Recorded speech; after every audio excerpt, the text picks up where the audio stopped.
Welcome back to Two Marks and a Spark, right here on Lock 22. Folks, we got a lot to talk about today. SummerSlam, the death of Hulk Hogan, Dynamite and SmackDown, as well as Raw. We're probably not going to get to everything. We are going to hit the high points, though. Uh, Russ, let's just kick this can right away. Let's talk about Hulk Hogan, man. Uh, Right. and this is going to be a complicated conversation because it's going to sound like we're talking out of both sides of our mouths a Sure. little bit. Well, I've been known to do that before. Well, it shouldn't stop me now. Well, Never been a gigantic Hogan fan. I have enjoyed some of his work in the past at certain times. Uh, less than 12 hours after me and Russ recorded the show last week, we got the news of Hulk Hogan's passing, and that immediately made our show irrelevant last week. Um, man, we had bad timing. Uh, if only we'd recorded that show 24 hours later, it would have right. been a different show. Well, since then, I had an ear infection here, and I wasn't in any condition to do any talking, let alone recording. So I I think that the widely varied reaction it just brings to the forefront. It's so obvious there's a lot of a generational split in wrestling. I think a lot of young folks are less inclined to forgive and forget mistakes of the past. As in part, it's a generational thing. It's not just in wrestling, it's in culture in general. I really believe so. Well, I know a lot of people that were sad for his family, I was, but that's pretty much where it ended for a lot of people, I think, because I think a lot of the sympathy for him had gone years ago. Um, I mean, he went from the biggest babyface on the planet to asshole number one for a while and became asshole number one again well, multiple times over. in recent months, recent years, he has really, I felt like he really damaged his own legacy a lot because every time he got interviewed, he would just Why? come up with the most. And we're not talking about regular kayfabe for an old school wrestler. This is way beyond that. I mean, just outrageously ridiculous lies that were easily proven wrong, and nobody that knew the guy could understand what's he doing, what's going on here. It's very bizarre. But definitely, without a doubt, the catalyst of the 80s boom. And Yeah, really, a lot of people would argue the catalyst for the boom of the late 90s as well. I mean, big part of it. Yeah, he you was can't underestimate the impact that the NWO had on the wrestling business. not just the wrestling business, but look at what it did to WWE. Yeah, They had to get their shit together quick because they were getting their asses kicked. and they did. They did because they were stinging. They, like I said, they were behind in the ratings. Everybody knows the phrase now, 83 weeks in a row. That really motivated WWE to change their whole approach and start doing things much better. That being said, I don't want to over romanticize the Attitude Era because if you go back and watch those shows, believe me, they had more than their fair share of absolute crap too. Well, yeah, the Attitude Era was not a perfect time, nor is this. Um, Russ, neither one of us were giant Hogan guys, I don't think, but No, but I respect his legacy, and I have sympathy for his family. a I noticed legacy that that he on Monday Night Raw that Nick was there for the tribute.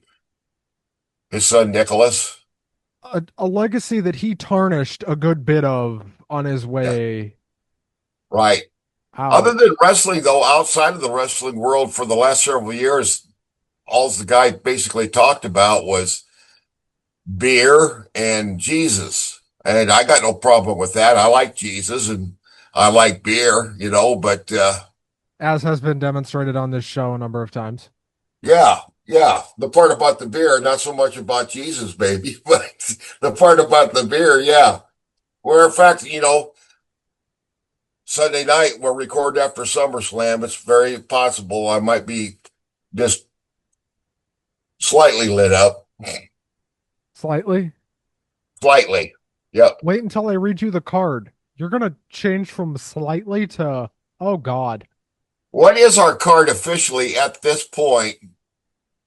So the Realizing card, that they could, if anything happens, they could change anything or announce something new on Friday night. But at this point, we've got about 8 matches. Or is it, I mean, for both nights, we've only got about 9 or 10 matches, right? right. So it's 12 matches right now. I would suspect Oh, two okay. more are coming. If not one more. Uh Night one is gonna be Tiffany Stratton versus Jade Cargill. Randy Orton and fucking Jelly Roll against Drew McIntyre and Logan Paul. Now, worth noting, Drew McIntyre was stuck in England, Yes. and to my knowledge, still is. Okay. So he went to a friend's wedding over the weekend and got stuck at customs. Okay. That's a problem. Could be. So, so, and of course, he cut a promo blaming Jelly Roll for it, which I thought was fucking hilarious. Yeah. He went on Twitter and cut a promo basically saying it was Jelly Roll's fault. Well, actually, Jelly Roll's not a bad promo, actually. He's got mic skills being a performer, so it kind of comes natural to him. I'm not going to say the guy's promo was horrible. No, I've I seen actually a thought whole he cut lot a worse halfway from non-wrestling celebrities. I thought he cut a halfway decent promo.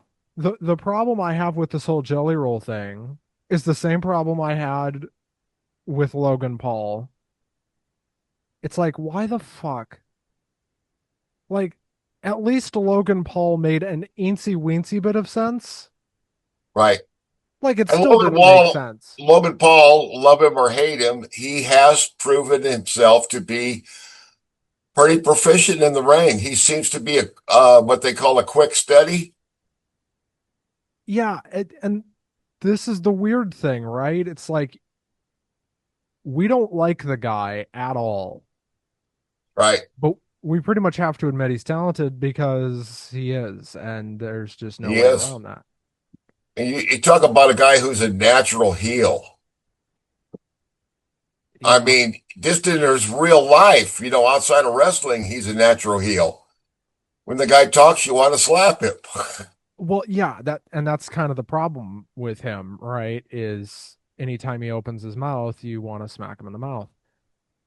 Um, I, Russ, I don't know that they're going to do this, but I would not be surprised if Jelly Roll pins Drew McIntyre on Sunday or on Saturday. Yeah, which is not going to be good for Drew McIntyre, obviously. I just wouldn't be surprised. But yeah, this has happened before. Some wrestler had to get pinned by Dennis Rodman or Carl Malone or somebody like that in the past that was not a wrestler, and it always seemed kind of strange. But it's their way of trying to make some money, I guess. Then we have CM Punk versus Gunther. That match is going to be really good if it Oh, doesn't turn into a shit show. has Gunther ever had a bad match that you could remember? Well, if they load a bunch of interference into this, it could be a little rough. Yeah, let's hope not, because this would be a great time for Gunther to get a clean pinfall over CM Punk. Not I that they're going to do agree. it that way. Matter of fact, I predict that it'll go the opposite way, but I would Uh, love to see. Of course, let's get I'm, your I'm prediction. always the one who's saying they're not pushing Drew McIntyre enough. Well, they're And that's not. always, that's been the case for about 15, 16 years now. Russ, I want to go back because we forgot to do predictions on the first two matches. I just realized Yeah. Tiffany Stratton's retaining the title, right? Yes. I believe she will. Like, I do not see. I think they'll put a title on Jade eventually, but as a Jade Cargill supporter, I think it's still a little bit too early for And her to then carry a title. And I'm just being honest. You know, I think it is blatantly obvious Randy Orton and Jelly Roll are beating Drew McIntyre and Logan Paul. I I oh see yeah, no way that it doesn't go that way. And then I have CM Punk beating Gunther, but I could be totally wrong. yeah. That's one I I'm not sure of, but I think most likely they're going to give Punk the win. and we'll see what happens from there. And then we have for the women's tag title match, Charlotte Flair and Alexa Bliss, who just lost a four-way last month, are again getting a tag title shot against Raquel and Roxanne. I would assume Raquel and Roxanne are going to retain again. It doesn't look like they want to take the titles off those two. I predict the same thing. And also at the same time, I have enjoyed Charlotte and Alexa Bliss together more than I thought I would. It has caused, you notice that the crowd reaction to Charlotte has warmed up considerably since pairing her with a fan favorite. Well, because Alexa's super fucking over. Yes, she That is. doesn't hurt. She's probably one of the most over wrestlers in the company and has been for quite a while, despite of her rather lengthy absences. She's certainly one of the most over people on SmackDown, and that's a whole nother problem. You know, normally you would predict it that Charlotte would be the veteran giving her the rub, but it looks to me like it's at this point in her career, it's the other way around. We then have Karrion Kross versus Sami Zayn, and if one guy wins, he says that one was right I type predict of. Karrion Kross will win and Sami Zayn will turn. I wouldn't be surprised if that happens, but I think Sami wins probably because they're just going to probably try to bury Cross. I just don't trust them. Okay, yeah. I know they should be pushing Karrion Kross more, but like I said, they've blown it so many times. Then When we he was have poised for a really big push, and they just seemed like they just didn't pull the trigger for some reason. the main event of night one, or what I presume will be the main event: Braun Breaker and Bronson Reed against Jey Uso and Roman Reigns. I presume this is the main event of the show. Yeah. Um, if not Gunther and Punk, which probably should close the show. I wouldn't be surprised if the tag match does. Yeah, that Um, sounds like the kind of thing they do anymore, doesn't it? They leave the world Unfortunately, title. The world title match should always be the main event. That's old fashioned, old school booking right there for I you. agree with you completely, but they're not going to do it that way. I don't think. Nope. And I don't care what anybody says. There's one main event. It's the last match. Anybody that tells you that they've got three main events on the show is blowing smoke out their ass. Um, I do think night one has a weak card. I, I'm not in love with the SummerSlam card overall. I think we could have gotten to a better spot here, but injuries and such, I guess. But Injuries and other factors. we then have night two, a six-pack TLC match for the tag titles that the Wyatt Six won. This is going to be a mess. Is a list all the teams? Because I can't remember them all. I have all the teams here. Okay. Andrade and Ray Phoenix, DIY, Fraxium, Motor City Machine Guns, the Street Profits, and obviously the Wyatt Six. This Yeah. could be really good if the Wyatt Six don't do anything. I hope that the Street Profits win this or the City Machine Guns. In my opinion, you can disagree. Those are the two strongest teams there, definitely, I and the think it's most probably, and the most cohesive as a tag team unit. I mean, there's tag teams that I are mean, cohesive DIY is from day pretty one, and then cohesive. there's two different wrestlers that are just put together in a tag team. I mean, Gargano and Ciampa have been together forever, so that's a pretty cohesive unit. Fraxium's been together for a few years now, Yeah. so Right. And And I admit the reason I'm less familiar with them is because I don't watch NXT very much. oh, Fraxium is really good. It's just they're not using them very well on the main roster. Well, there seems to be a theme How many different wrestlers have we said, boy, I sure loved what they did in NXT, and then when they brought them up to the main roster, they kind of got lost in the shuffle. Seems to happen too much. That's what happened with Aleister Black the first time he got called up. Yep. Because when Well, shoot, Aleister Black was I remember being high on Apollo Creed back, or no, Apollo Cruz back at NXT. Apollo Crews was great and had a really decent run during the pandemic, I thought they were going to push him. Yep. We Didn't then work out though. we then have All right. AJ Styles and Dominic Mysterio for the Intercontinental title. I hope that AJ Styles will maintain the title. I predict he will. I You think mean win AJ it? will put him over, but I think this will be a great match. I think AJ Styles always has a good match, and this is what I'm really looking forward to. This is going to be a very good match. I presume AJ will be headed for TNA after this, but Yeah, I think there's a good chance of that, and I think that would be great for TNA, especially the I don't company know that why they didn't refuses to lay down and die. I don't know why they didn't split these up, but then we have a US title match between Jacob Fatu and Solo Sikoa. Why didn't they split these matches up? You have two Yeah, nights, guys. right. I know. Split these things up. Jacob Fatu and Solo Sikoa inside a steel cage. I think Jacob Fatu is winning the title back. I think so too. And even though there is a steel cage, I would be surprised if there is not some type of outside interference or cheating. Oh, it's WWE. They will find a way for outside interference. They just because they always find a way to get into the cage. Oh, yeah. My favorite way they ever had somebody break into a cage was when Mark Henry just ripped the friggin' door off. Yeah, yeah. I He's remember just Kane like, did that one time too. Kane did that on his first appearance at the Hell in the Cell between Shawn Michaels and Undertaker. He just grabbed the cage and ripped it right off of its hinges. And we're like, oh my God, it's Kane, the Undertaker's little brother. we then have a no DQ match that is also a last chance match for Lyra Valkyria for the women's intercontinental title.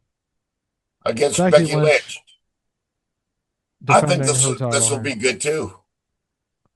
I think this Boy, is going to be a they've great really match. they're stacking the second night with better matches, in my opinion. I agree. The second night of this show looks much better. Um,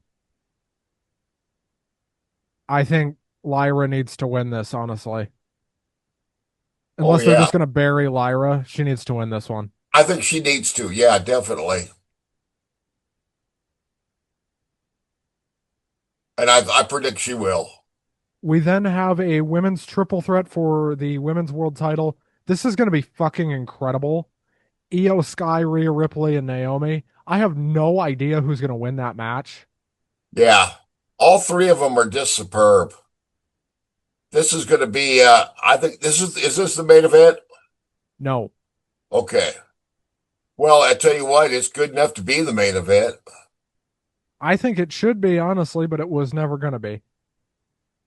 Not when you have John Cena and Cody Rhodes in a street fight for the undisputed title. right? And I'm less excited about that than I am about the women's title match.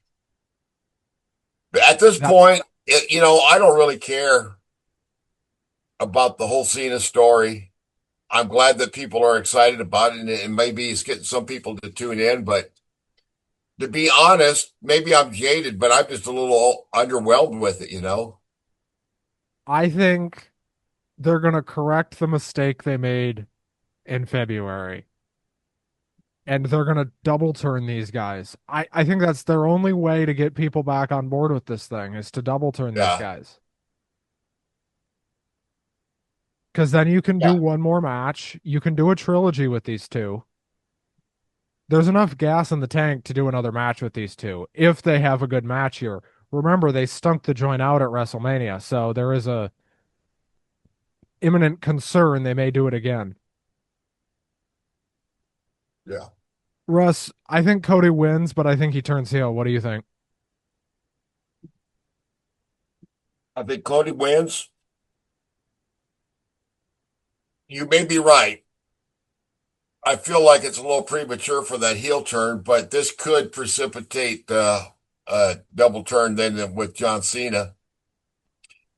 Because to say WWE doesn't know they're losing people with this whole thing, I think would be incorrect. Oh yeah. They have to know. Well, they keep track of the numbers and Yeah, ratings are important. Pardon me. The overall revenue is not the only thing, I mean, they're making a shit ton of money, and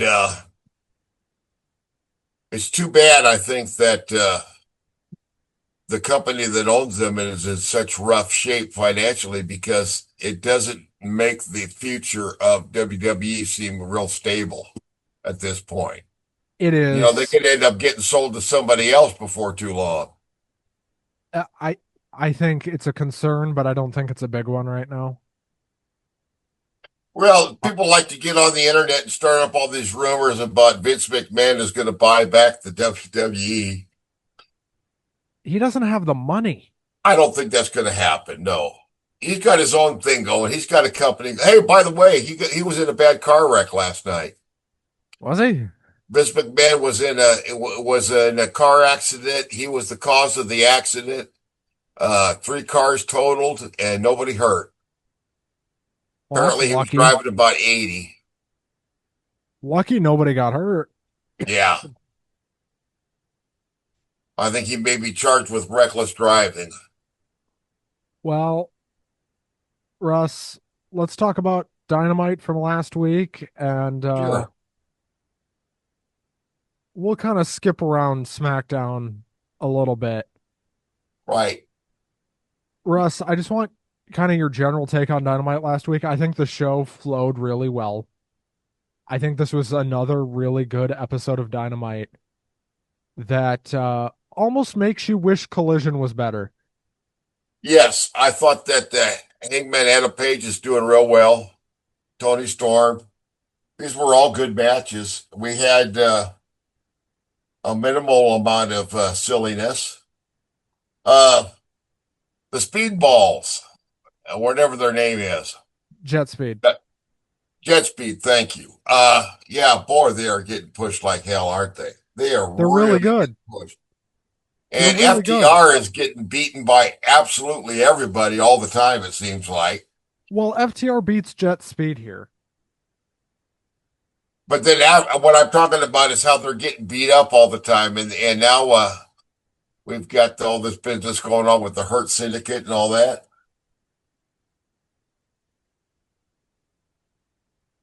Well, they kind of had to turn the Hurt Syndicate, right? Right. They had to turn a babyface because they were getting cheered. The Hurt Syndicate was getting cheered. They had to turn them. Yeah. Right. It only made And sense. it's amazing how these things happen. And I look for I think MJF is going to be on his way out of there probably. Unless he's going to turn babyface. That would be a stretch, wouldn't it? Yeah. We then had a Will Ospreay after the FTR match. We had a Will Ospreay promo. This was concerning on so many levels. He thinks he's going to be back in time for Forbidden Door, and that's awful damn quick. It would not surprise me if he's going to be gone a little longer than anticipated. He has a neck injury. He's been battling it for several months. The fact that he's been able to do what he's been able to do in the last 10 months while dealing with this is frankly incredible. Yeah. Um, I don't think he comes back for Forbidden Door. That is my prediction right now. I do not think Will Ospreay is back in Nope. time. If he Nope. is, it'll be a miracle. Yeah. Those don't happen very often. I don't know why they would let him say this because him saying that almost sets the expectation that he'll be back. for Forbidden Door Yeah, when that is no guarantee at all right now. that's Like right. Forbidden that is Door comes. It's 4 weeks. 4 weeks from Sunday is Forbidden Door, and that's an awful short amount of time for as bad as it sounds like he's hurting. it, But and in maybe order he's the to toughest SOB that ever lived. I don't know. and unless they're gonna announce a match without him there, which they could do, I guess, he's gonna have to be on TV before then. Right, Unless they're like supremely confident that he's gonna be ready to go for Forbidden Door. And they're going to announce a match without having him do anything. Which you can do that with Will Ospreay. You could do that with Roman Reigns too.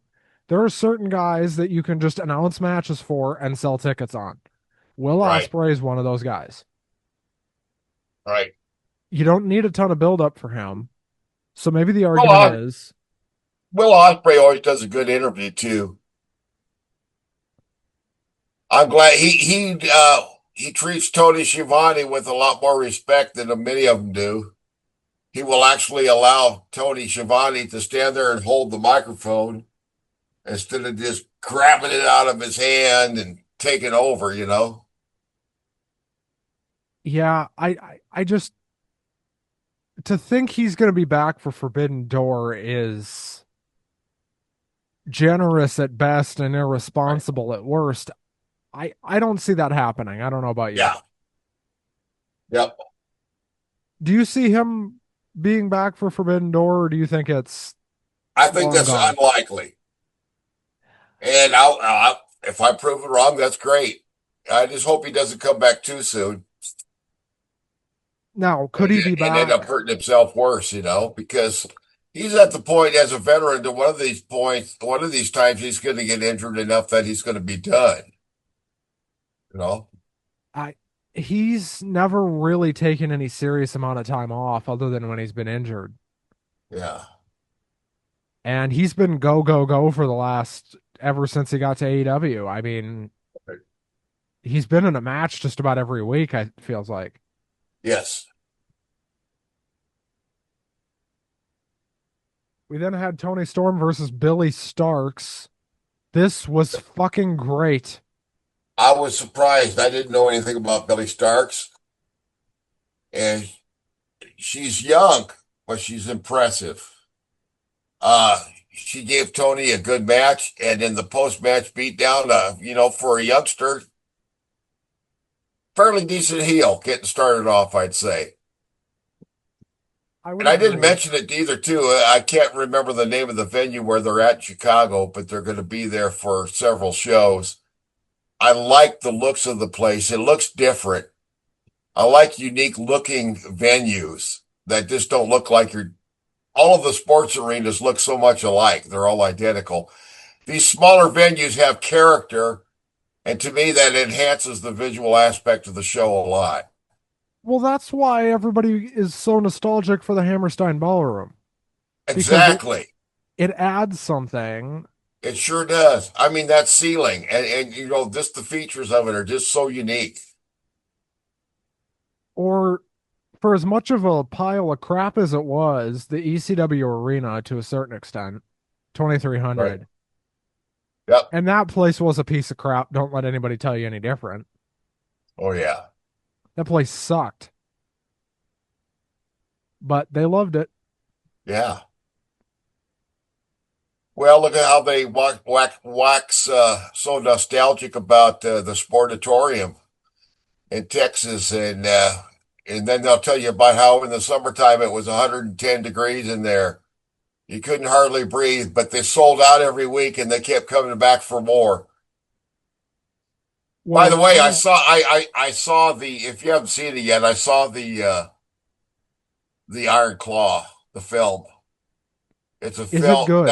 It's a film that is based upon it's inspired by the story of the Von Erichs, not a direct history, not an accurate history, Is but a it good? story similar. It's okay. I've been thinking about watching it. I'd give it about a about a 7 out of 10.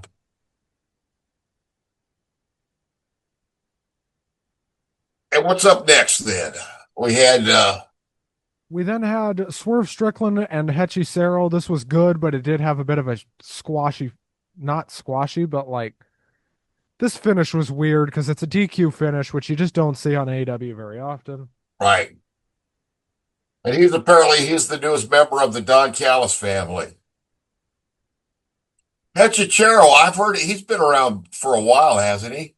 Yeah, he's a CMLL guy, I'm pretty sure. Okay, I see either CMLL or AAA. I didn't know for sure which, but Well, Swerve wins by DQ when Archer and Alexander get involved.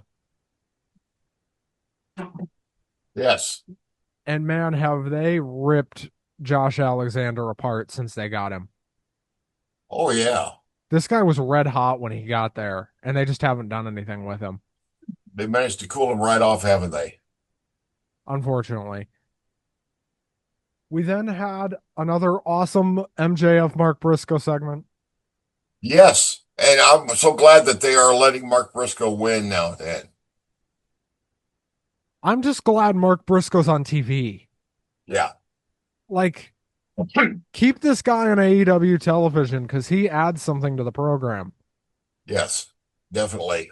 And that was my argument when they had Lance Archer off TV for so long. It's like, this guy's a fucking monster. He's huge. And Yeah. he's wrestled for the world title before. People forget this, but in Moxley's first run, he had like 2 matches with Archer.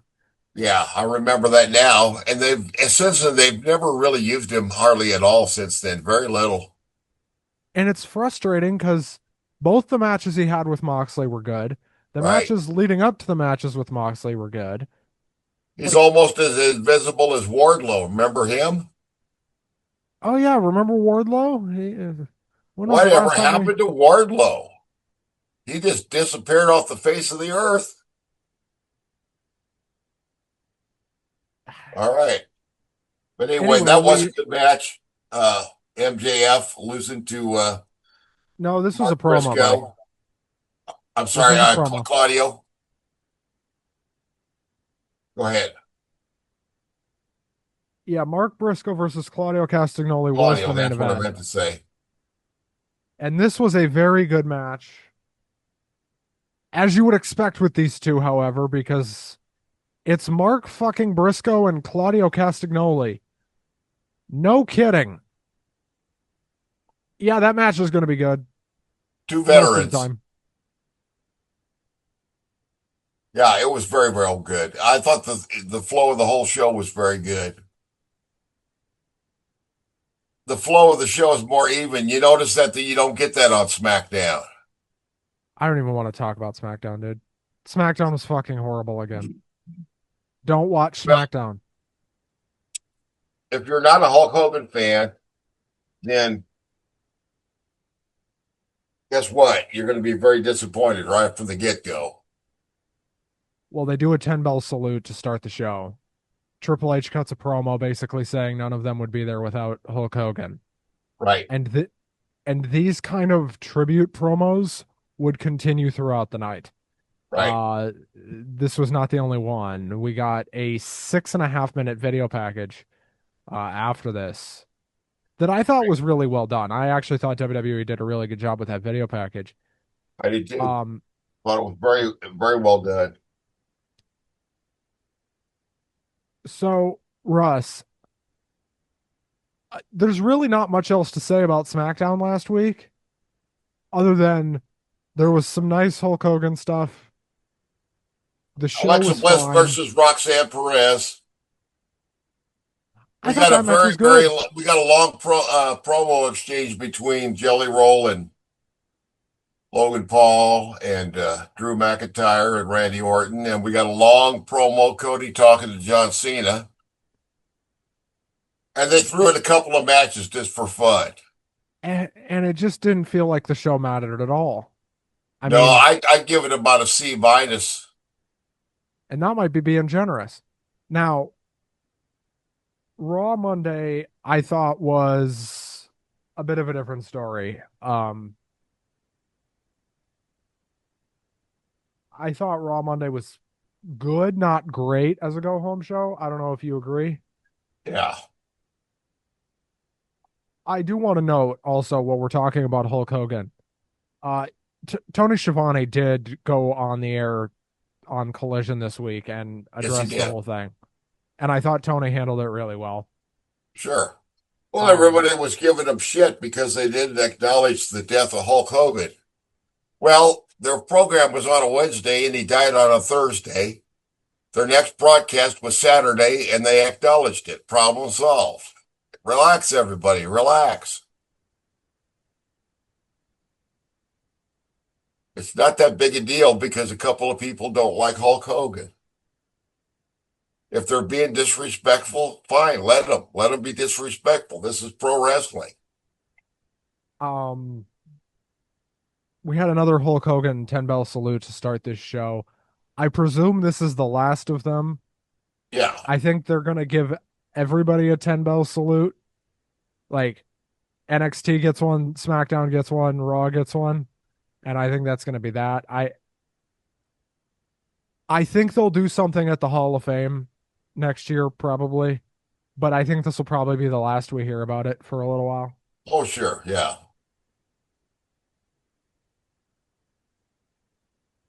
Um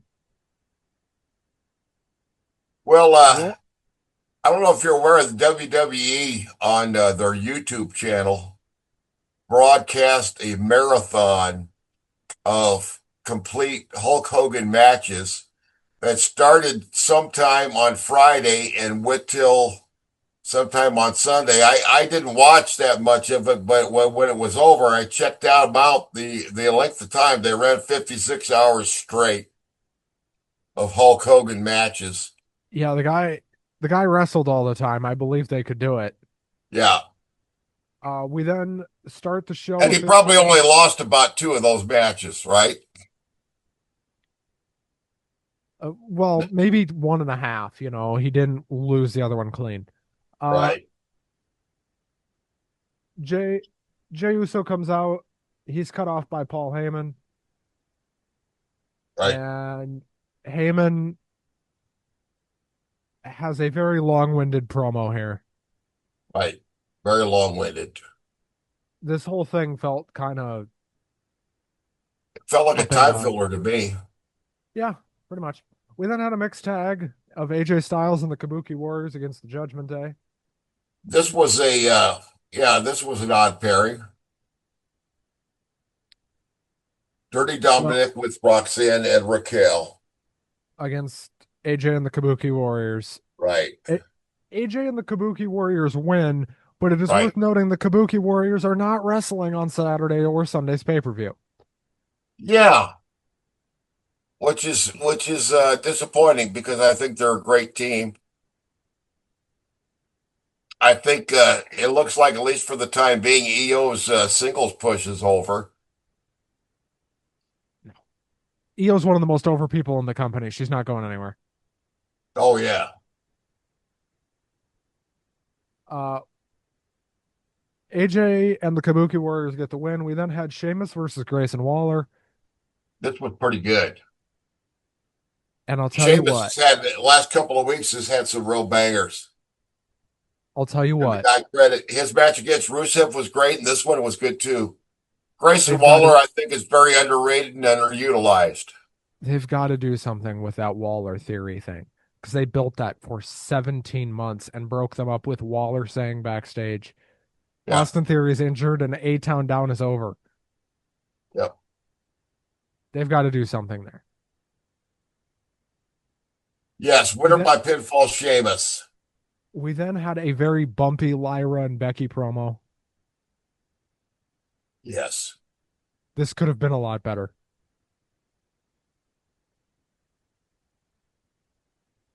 Um, we move out of that awkward promo into an awkward AEW style 8-woman tag. Yeah, eight women. Nikki Bella got a massive pop. Sure did. Naomi Chelsea and the Secret Harvest. Io, Stephanie Vaquer, Nikki Bella, Rhea Ripley. Yeah, it's she got a big pop, but she got kind of lost in the shuffle. They brought her back, from what I understand, to have a match at SummerSlam with Liv Morgan, who about a week later got injured. Now she's under contract and they don't know quite what to, she's over. She's a veteran, but they really don't know where to stick her, do they? It's not No, believable that she would be in contention for a title. Not to me, anyway. I Maybe to don't the think people they're that write this crap, but not to me. I don't think they're gonna put her in that position. Anyway, the baby faces get the win. Stephanie Vaquer pins Chelsea Green, and Right. Stephanie Vaquer's massacring of Chelsea Green continues. Well, she'll take anything. She's a trooper. We then had a very good tag match. Finn Balor and JD McDonough against the LWO. With Cruz and Joaquin against Finn and JD. This match was very good. Yeah. We've got like three El Grande Americanos at this point. I can't figure out who's who. One of them is Chad Gable. I think one of them's Ludwig Kaiser. They're going to end up being like Doink the Clown, who had like five different guys doing Doink, but not all at the same time. Maybe they need to have an El Grande Americano Battle Royale, and the last one that wins it gets to be he gets the gimmick. That would be horrible. I know it would be horrible. You'd watch it though, Well, it's part of my job, right? somehow. It's part of our job. Right. Anyway, we had a CM Punk Gunther promo. These two have just never gotten off the ground. This feud has felt like it's been going nowhere from minute one. And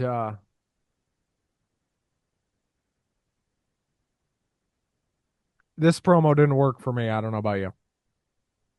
Not really, because I think it should have been the other way around.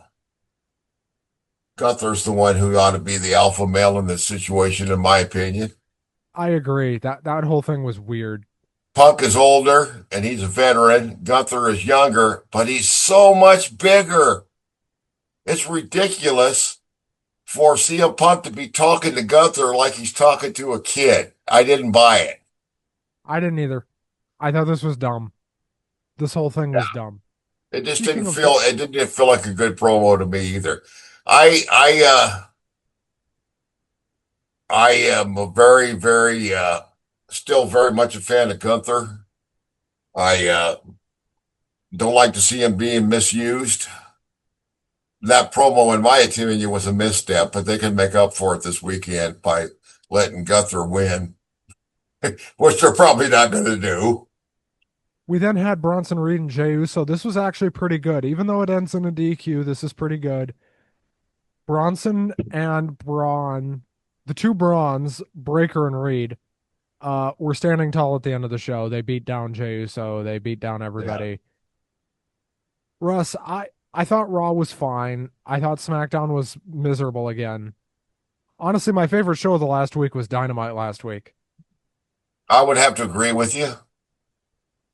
I I just really think would. I think Raw was mediocre and I thought SmackDown was not very good. In my opinion, I don't know how the ratings are doing since they went back to 2 hours on USA, but in my opinion, SmackDown is struggling to really find an identity of their own. It just feels like an extended commercial break for things that are going on elsewhere in the company on other shows. And what's going on with the SmackDown roster doesn't get me that excited. They've got And it's some un- great talent there, but and I think they got some good matches coming up. it's I unfortunate because if mean, they could, we've got Naomi and Io Sky, and that's a Raw match. that's a Raw match. But at the same time, we don't. Uh, I'm sorry, I'm thinking of Jade and Tiffany. Right. And we're not getting much of a promo for that either. It doesn't feel exciting. It doesn't feel something that we really need to see. That's how SmackDown has felt for the better part of 3 months, folks. Yeah. When they first went to 3 hours, it wasn't that bad. And then they got into some bad habits when they were at 3 hours, and they've kind of stayed in those bad habits. Right. And Well, that's who is unfortunate. supposed to be the baby face? Jade or Cargill or I think uh it's supposed to be Jade Cargill. I think. Maybe it's yeah. Tiffany Stratton. I have It's hard to no tell idea. from one week to the next, isn't it? Yeah, but it, the only reason I say I think it's Jade is because they had her wrestling Chelsea. Right. But even that doesn't make a damn bit of difference now. So I have no idea. No, and I felt Chelsea gave her a pretty good match too. But Well, really, it's Chelsea, at this point and her at this stage, I think it's all who she works with, how well she looks. well, I think Tiffany Stratton will be able to get something out of her. I don't know how much. Um, I I've long held the opinion though that Jade probably shouldn't have won that tournament or that match. She Yeah. shouldn't have won that King of the Ring tournament. It was too soon. They had Oscar right there and they didn't do anything. They had Yeah. Oscar. Yep. Like I understand Oscar's on Raw, but like they shuffle people around so much it wouldn't have mattered. All the time. Yeah. They could have easily done that. When you have Oscar right there, generally speaking, going with Jade Cargill is not the best alternative. Yeah. I, Hear you. I just objectively, that wasn't a good idea. And it's unfortunate that they've gone down this route with Jade. They haven't built her up right. They've thrown her into this title match where she has no business being there. And realistically, Stratton should just beat her, right? Yeah. Probably. And I understand, oh, Jade's, winning all these matches, blah, blah, blah, blah, blah. Yeah, but let's not act like she's looked great in all these victories. She hasn't. Not in all of them. No, she hasn't. She's looked particularly not great lately, Right. other than against Chelsea Green. But Chelsea Green can make just about everybody look good. Well, I think she's really such a really talented and versatile. She could be a baby face or a heel. Remember, And they it sounds released her. like she's willing to win or lose according to whatever's best for the company. She doesn't seem to be driven by a lot of ego. I mean, all that stuff about her getting thrown into the dumpster and coming out all soaked from head to toe with garbage juice, that was all her idea. That was 100% her. So she's very willing to get beaten and humiliated for entertainment purposes. And Remember, the company released her at one point yeah, because they thought she was going nowhere. Well, they were wrong and they had to bring her back. yeah. You think they'll Anyway, ever possibly bring her husband back, or do you think he's too big a star on the Indies now to be a WWE player? I think they should bring him back, even if it's just once. I Oh, think at he'd a get a certain huge pop, especially if they were in Long Island, right? I think at a certain point they'll have to bring him back just because I think it'll make too much sense. Right. Like there's a way they could go with this Chelsea Green thing where they almost need him, right? Where you could say, Sure. well, Well, is he Chelsea under could contract or is he a free agent? Well, I heard that he was maybe under contract with Game Changer. he's any contract with Game Changer is very much a handshake type deal. Probably a show by show basis, right? Yeah. Same thing with his TNA stuff. It's all show by show because he's making more money doing that. Yeah, And WWE would never let him do that. So, we'll see. Unless he's going to do a one off at the Rumble, correct. which I think he should have done years ago. But Anyway, Uncle Russ, are you excited Bitch. for SummerSlam? I'm not. Well, I'm looking forward to certain matches more than I am the whole show overall. CM Punk, Gunther. I really think that's going to be good. Uh, Cena and Cody Rhodes are capable of doing a really excellent match. Whether they will or not, we'll see. As long as Travis Scott stays out of it. Well, from what I hear, they've kind of parted ways with him. The company has, which doesn't bother me a bit. Yeah, makes sense to me that they'd part ways with him because it didn't exactly go well either time he was on television.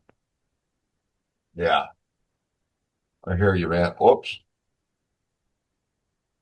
All right, folks. I think that's going to about do it for us. Thank you so much for watching. Like, comment, subscribe, do all that good stuff. NFL will be back in the next, I believe, few days here. So And of hell.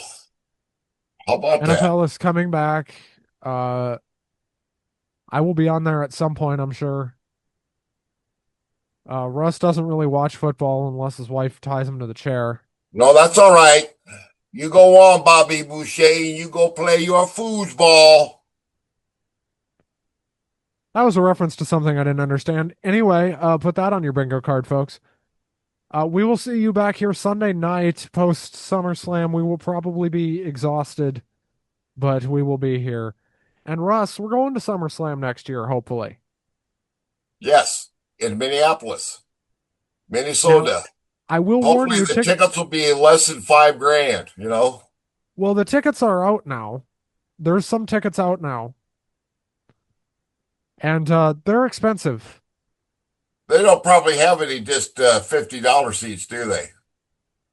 Uh, what you would probably call a $50 seat is several $100s. Yeah.